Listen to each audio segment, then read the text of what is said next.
আজ যাচ্ছি হ্যাভলক থেকে নীল আইল্যান্ডে।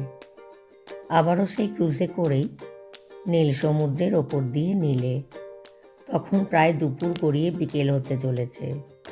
আমরা যখন নীলে গিয়ে পৌঁছলাম তখন পড়ন্ত বিকেল। মাথার ওপরে নীল আকাশ, আর নিচে সারি সারি নারকেল গাছ, আর সবুজ হলুদে মেশানো গাছগাছালিতে ভরা। খুবই নস্টালজিক লাগছিল পরিবেশটা।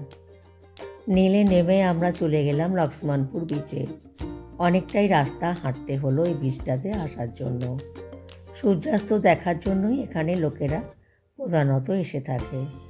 আর রয়েছে বড় বড় চিরহরিৎ বৃক্ষ, বিশাল বিশাল গাছ, আর তাদের পাতাগুলো কিন্তু অনেক বড় বড়।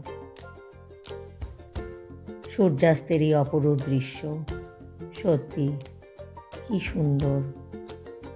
কেউ বা সূর্যকে হাতের মধ্যে ধরে আছে, কেউ বা সূর্যাস্তের সময় হাতে হাত ধরে তীরে ঘুরে বেড়াচ্ছে, কেউ বা তখনও স্নানের মজা নিচ্ছে। যাই হোক, একদিকে সূর্য অস্ত যাচ্ছে আর তার আলো পড়েছে অন্যদিকে, তাই এদিকটা এখনো কিন্তু পরিষ্কার হয়ে আছে।